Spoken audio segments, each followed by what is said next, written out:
Bonjour. Ce tronc d'arbre que la mer a déposé sur les roches est un phénomène naturel qui me fait réfléchir. La marée haute l'a amené ici, et maintenant que l'eau s'est retirée, il reste là, lourd et immobile, sur les roches humides. Je l'ai vu passer pendant les grosses vagues et à la marée haute. En le regardant de près, je peux voir les marques que son voyage dans la mer a laissées sur son écorce, des entrailles, des parties lisses polies par l'eau, des traces de son histoire récente. Ce qui m'impressionne, c'est la réalité physique de ce tronc. Il pèse plusieurs centaines de kilos, pourtant les vagues ont réussi à le déplacer. Maintenant qu'il est là, il devient un point de repère sur cette plage. Les enfants grimperont dessus, les promeneurs s'y appuieront pour regarder l'horizon ou le prendre en photo. Sa présence modifie le paysage simplement par le fait d'être là où la nature l'a placé.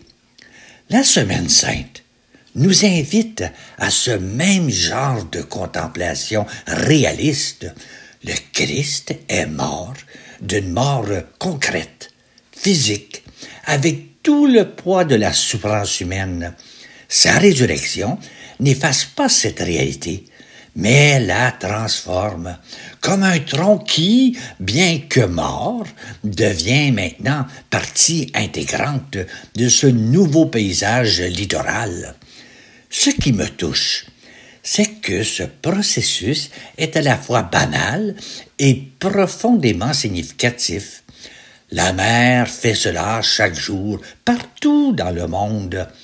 Pourtant, aujourd'hui, sur le bord des roches, cela me parle de la façon dont Dieu agit dans nos vies, parfois avec force, parfois avec subtilité, mais toujours avec cette constance qui finit par façonner le réel.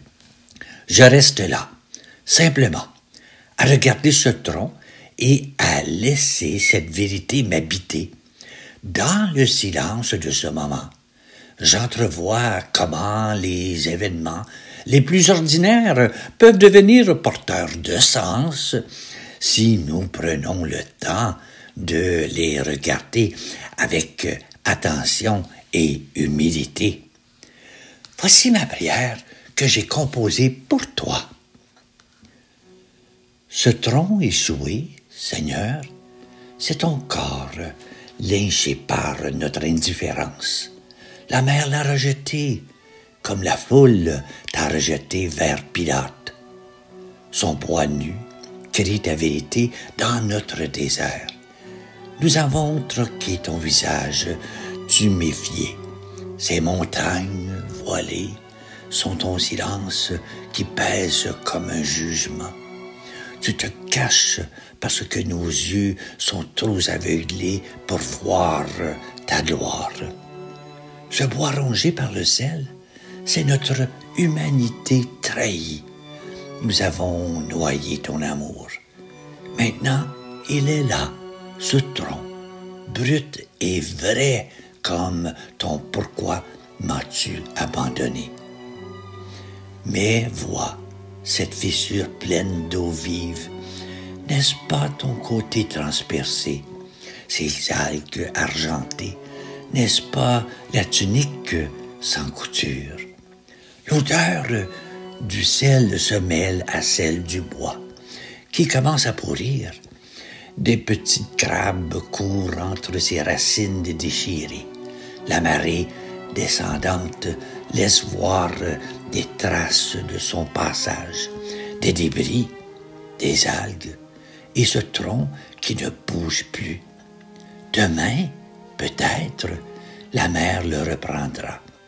Ou alors il restera là, se desséchant au soleil, jusqu'à ce qu'un homme vienne le brûler ou l'amener. Pourtant, il est juste là, témoin silencieux des forces qui l'ont amené ici. Apprends-moi, Seigneur, à voir les choses simplement, à accepter ce qui est, sans chercher de symboles partout, à regarder ce tronc comme du bois et la mer comme de l'eau, et à trouver ta présence dans cette réalité nue devant moi. Amen. Bonne journée à toi.